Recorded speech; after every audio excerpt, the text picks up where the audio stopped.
Au nom de notre association, à savoir Culture du Monde Solidaire, nous prenons en charge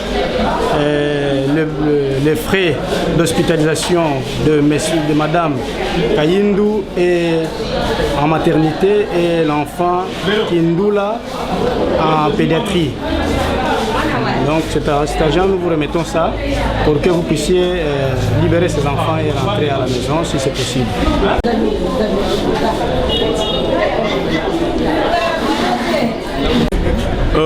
Nous sommes précisément en fait au centre Mère et Enfants au Point Ngaba, où nous sommes assistés de l'ONG, les centres culturels du monde de France, avec qui nous allons voir les actions qu'ils pourront faire aujourd'hui. Je ne suis pas seul, je suis avec leur secrétaire permanent, avec qui nous allons essayer de faire en fait une visite guidée de ce qu'ils vont faire comme activité dans ces centres hospitaliers en Ngaba. A tout de suite. Monsieur le secrétaire. Ah, bonjour M. Perron. Est-ce qu'en fait, vous savez, nous expliquons là, c'est quoi les centres culturels du monde de France? Ça veut dire quoi? Notre association, ce n'est pas Centre culturel du monde de France, mais c'est Culture du monde solidaire. Culture du monde solidaire. Ah, Culture du monde solidaire qui est la représentation de la culture du monde de France. Ici à Kinshasa, la culture est représentée, disons, est dirigée par M. Marc Bassois.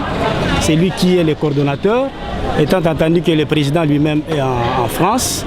Et moi, je suis son secrétaire. C'est moi qui coordonne le secrétariat au niveau de Kinshasa. Bon, ici, nous sommes au centre hospitalier Mère et Enfants de Ngaba. La culture du monde solidaire France a une coordination au niveau de Kinshasa. Et cette coordination est dirigée par M. Marc Bassois.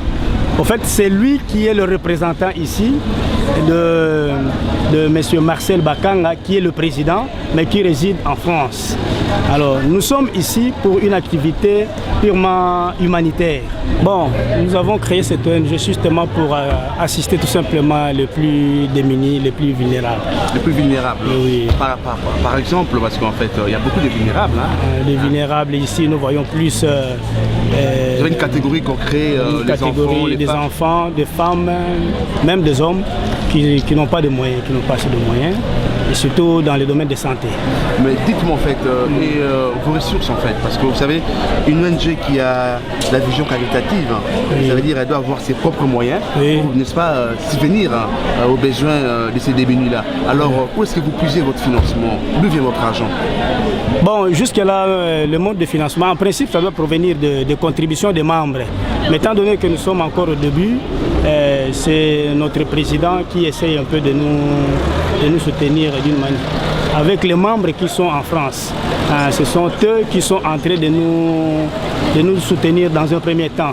Mais une fois que l'histoire est assise, nous allons monter des structures telles que les membres eux-mêmes puissent contribuer pour l'efficacité et l'organisation de la société. Donc si je comprends bien, il n'y a pas de financement, en fait, vous n'avez pas encore de partenaires, c'est plus l'autofinancement. Donc l'ONG Culture du monde solidaire. Donc vient à ses besoins grâce à son fonds propre. Ah, à son fonds propre, effectivement. Mais des fonds propres contribués par les membres en fait les membres qui sont en Europe, effectivement. Mais dites-moi alors, monsieur Zachary, mais nous sommes aujourd'hui dans un centre hospitalier qu'on appelle, qui est vraiment connu à Kinshasa, qui est un grand centre, parmi les grands centres à Kinshasa. Communément un centre de référence Mère et Enfants en Ngaba. Alors, qu'est-ce qui vous a amené, vous, votre ONG, à venir aujourd'hui ici? Bon, nous voulions marquer un pas de début. C'est juste un pas de début. Et à ces pas de début, nous voulons assister les malades qui ont passé beaucoup de temps à l'hôpital, mais qui manquent de moyens pour sortir de l'hôpital.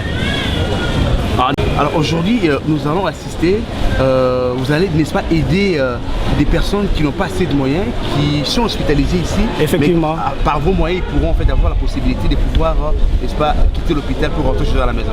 Effectivement, c'est ça. Nous allons aider 2 ou 3 personnes qui manquent de moyens. Avec le peu que nous avons, nous allons prendre en charge leurs frais d'hospitalisation afin qu'ils rentrent à la maison. Donc, Culture du monde va régler la facture? Oui, c'est la Culture du monde qui va régler la facture. Et c'est ce que nous allons voir tout à l'heure. Merci. facture Bon, message on a oki kolobake. Batu mususu bazana baka oyo ndoko bandeko oyo tokosenga na ONG oyo batika bango te bayaka toujours ko soutenir bango. Merci.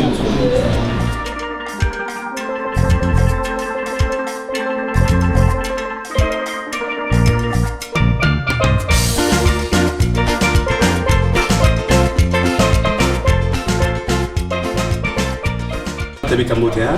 Donc, l'hôpital centre mère et enfant à Onangaba. Alors, il y a en fait, on a ici au Maca, c'est pas foutre la facture. C'est peu il peut y avoir qui n'a bon hôtel, la Monica ou bah foutre le moins bon. Il y a un CP. Au cas où Maca, si moi va être. Non, moi qu'on a mis tout na. Je me suis posé la question de savoir qui avait payé la facture pour moi, parce que je n'avais pas les moyens de les faire. Mais namoni bae fouté la biso bon et on te CP. Je ne suis pas marié. Au ban en fait, aux achats à un moment donné au salaire. Mais si vous vous rendez mais j'aime subvenir aux besoins de mes enfants en vendant le petit truc au marché de Kinshasa. Bah ma belle souvent. Mais en fait le logo écoute un ONG bah idée OK. Bah petit va moins pour bima. Alors micro sur temps bah ma belle au ça pour faire soigner bon. Pour tout le monde, les du monde en France et ici, des bourses pour alors en fait, micro sur la vie courante, on va bien ça pour faire soigner. Tous les jours pour faire soigner mes enfants, je suis obligé de frapper les portes de gauche à droite, car les soins ne sont pas gratuits chez nous ici au Congo. Et à quitter la France, et pour soutenir le long sur la alors, le message je ne veux pas ça bateau parce que moi, l'image de l'État, qui est en France, États-Unis, et puis qui est Kesseni. Le message je ne veux pas ça qu'on a ma fille, parce que vous avez pu nous avoir un retour à Canada, le message je ne veux pas ça. Je dis d'abord merci à l'ASBEL, la culture du monde, qui m'a soutenu. Merci à tous ceux qui ont en fait participé à l'action. Je dirais seulement que ça ne s'arrête pas seulement chez moi, que l'ASBEL puisse continuer en fait ses actions à travers en fait d'autres hôpitaux et qu'elle puisse venir sur d'autres filles qui souffrent des problèmes de difficultés financières comme moi. Bonjour maman Marie. Bonjour. On a invité sur c'est pas tout sur nos parents, pas tout sur le français, je ne sais pas. C'est comme vous voulez. Alors, maman Marie, en fait, nous sommes chez vous aujourd'hui, ici, au centre mère et enfant, précisément là-bas. Alors, nous parlons plus sur la gratuité des soins. Est-ce que vous croyez qu'un jour on pourra avoir des soins gratuits chez nous? Et avec ces soins gratuits-là, est-ce que les médecins pourront soigner avec toute motivation? La première question que je vous pose. Je suis un peu hésitante. Vu la situation du pays, je ne sais pas si notre l'État peut nous prendre en charge. Là, on peut servir la population gratuitement. Donc, vous croyez à un soin gratuit, mais que l'État puisse devenir en fait plus responsable, que l'État puisse prendre en charge les médecins? Oui. Si on est bien rémunéré, on ne va pas demander des factures aux malades. Les malades sont pris en charge. Il faut peut-être trouver une autre organisation pour que les malades s'oublient un peu par rapport aux soins qu'on va donner. Mais prendre ça gratuitement, je reste un peu sceptique. Marie, ça fait combien de temps que vous travaillez au centre mère et enfant? Ça fait 7 ans. 7 ans, donc 7 ans c'est quand même très bail. Et ça veut dire en fait combien de personnes sont souvent retenues ici par manque de moyens? Combien de personnes en fait croupissent parce qu'ils n'ont pas de moyens? Vous avez un chiffre, parce que je crois que c'est une grande structure, donc il y a quand même un chiffre où il y a une statistique qu'on fait pour savoir il y a combien de gens qui sont par exemple retenus pour cas de non-paiement, il y a combien de personnes qui n'arrivent pas à pouvoir payer leurs soins. En tout cas, il y a de nombreux cas que nous recevons ici qui ne sont même pas en mesure d'acheter même les médicaments. Et souvent on intervient nous-mêmes pour chercher une seringue, donner les premiers soins. Parce que quand on voit un cas de détresse comme ça, on ne laisse pas comme ça. Mais les chiffres là, je ne sais pas, il faut demander déjà des statistiques. Il y a beaucoup de malades qui nous fuient ici sans payer, sans honorer les factures parce qu'ils n'ont pas de moyens. On ne les poursuit pas. Et il y a beaucoup de cas en tout cas. Mais par rapport à notre institution ici, nous traitons vraiment un prix au niveau de la population. Mais même ça, il y a des familles qui n'arrivent pas à honorer des factures. Mais imaginez-vous en fait, maman Marie, vous êtes déléguée quelque part pour défendre les cas de la gratuité des malades congolais. qu'est-ce que vous allez demander d'abord? Qu'est-ce que vous allez passer comme message? Donc si on vous demande aujourd'hui par exemple, si on peut faire Maman Marie, quel apport on peut faire en fait pour le soin au Congo? Quel apport en fait peut-on apporter pour le soin au niveau du Congo? Moi je crois qu'il faut équiper plus nos hôpitaux et prendre les personnels soignants en charge. Là, le travail va se faire d'une manière gratuite et donner le travail à la population. Parce que si les gens ne travaillent pas, comment ils peuvent payer l'hôpital? Non, je viens de payer en fait notre problème. Oui. Il y a deux malaises, ok? Hormis qu'en fait les malades ne payent pas normalement les frais d'hôpital, alors il y a aussi un problème de prise en charge de vous les personnels soignants. Ça veut dire quoi? C'est comme si vous réclamez que vous êtes mal rémunéré. Mais c'est ça justement. Donc c'est qui vous motive pour ce travail convenablement. On travaille quand même. Mais sans motivation. On travaille quand même. Mais sans motivation. Bon, on fait avec les moyens du pays. Si on n'était pas animé de bonne volonté, en tout cas, on ne le ferait pas. Donc vous réclamez la gratuité et aussi la prise en charge des médecins. Voilà. Merci beaucoup, maman.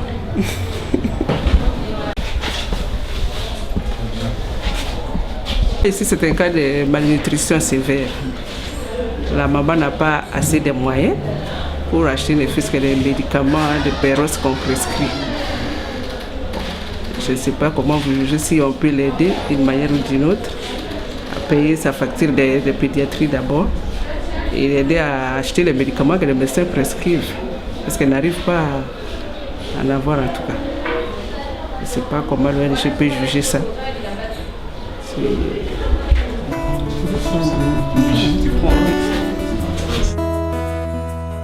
Molingami malamu balinga kapona mbuzuite balinga kapona bizalini. Il s'agit ici du cas de l'enfant qui souffre de marasme. Vous avez vu, c'est le rapport que nous a fait par sa mère, que la maman n'a pas assez de moyens. Elle n'a même pas de moyens. L'enfant a passé beaucoup de temps ici. Il manque même les 100 francs pour acheter l'aspirine ou la seringue. Alors, des cas comme ça, nous ne pouvons pas passer outre mesure. Notre association, nous sommes décidés de remettre à sa mère une enveloppe pour que la maman puisse lui acheter les médicaments et puis peut-être quelque chose encore à manger. Donc c'est ça. Vraiment, tout le monde est moins. Donc, tu peux se soucier dans le thème. Moi, je suis mingi, mais enveloppe, en tout cas, ils sont le fils qui a début. Parce que le moi qui s'y peut que le moi Merci, papa.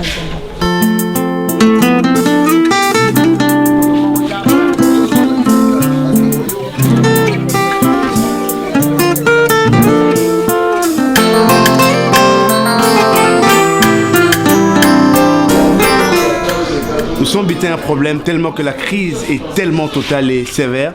Nous avons payé en fait la facture de quelques malades, mais il y a les autres qui réclament. Donc vous savez, la conjoncture est tellement difficile que les gens n'ont pas assez de moyens pour payer en fait ces frais qu'on demande aux hôpitaux. Alors nous sommes butés un vrai problème, à une résistance où les gens réclament, ils veulent qu'on puisse payer la facture de tout le monde. Alors que les moyens sont tellement limités, on a un paquet, un budget qui a été voté, qui ne pourra pas en fait, n'est-ce pas, à l'au-delà. Alors c'est pourquoi vous avez vu, il y a toutes ces mamans qui sont à l'hôpital, qui n'ont pas assez de moyens pour, n'est-ce pas, payer leurs factures, qui réclament au centre culturel du monde de France à pouvoir payer, n'est-ce pas, leurs factures. Si vous nous suivez, vous qui nous suivez en fait à partir de France, si vous avez la possibilité en fait de donner votre rapport au centre culturel de France pour venir en aide de ces mamans ici, faites le plus vite possible, vraiment, c'est très important parce que les gens s'imposent. Mon amour que la phrase on a pour Je m'appelle Kaindou et je viens de Butembo au Nord Kivu. Je suis venu à Kinshasa parce qu'il y avait mon oncle avec qui on habitait Butembo qui était venu ici à Kinshasa. Et mon oncle vient à peine de mourir.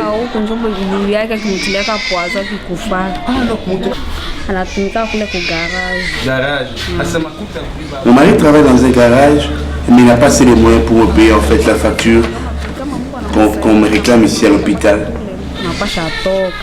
Ah, ça c'est un peu n'importe quoi. Ça c'est normal. Ben on va publier dans la voiture. C'est Badjou. C'est Badjou, attends. Bon, nous avons bien une centre de culture du monde, hein. On n'a pas en France. Les gens qui ont payé la facture pour moi, c'est les inconnus.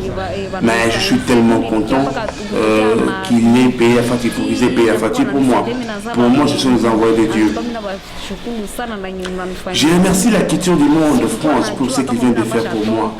Je n'espérais pas sortir d'ici aussitôt. Ce sont vraiment des véritables envoyés de Dieu. Je vous remercie intensement, Culture du Monde France. Merci tunashukuru sana. Sasa, nasi tunakushukuru.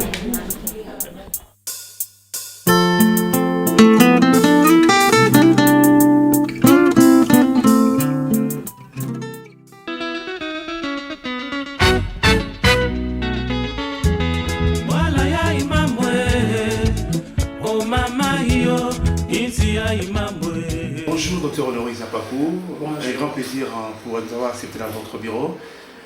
Juste une question qui me vient premièrement à l'esprit, c'est de savoir comment se porte le système de santé au Congo. Le système de santé au Congo, en RDC Congo, actuellement les soins sont payables et en tout cas il faut que le malade puisse payer les soins. Comme ça ne se fait pas partout ailleurs, il y a des mutuelles de santé surtout et les gens ont accès aux soins grâce aux mutuelles de santé. Mais chez nous, il y a d'abord, il faut payer les soins, ça pose aussi beaucoup d'énormes problèmes, surtout aux classes sociales les plus démunies. Docteur, si vous arrivez en fait, qu'on vous propose de consulter gratuitement, le ferez-vous ou ne le ferez-vous pas? Consulter gratuitement un médecin, nous pouvons le faire. En tout cas, si un médecin est appelé aussi à consulter gratuitement selon sa conscience, selon qu'il trouve que soit la personne est démunie ou la personne ne peut pas payer le soin, le médecin peut consulter gratuitement. Mais qu'est-ce qui dérangerait si aujourd'hui, on disait que les soins sont gratuits aujourd'hui, partout dans tous les territoires congolais ou à Kinshasa?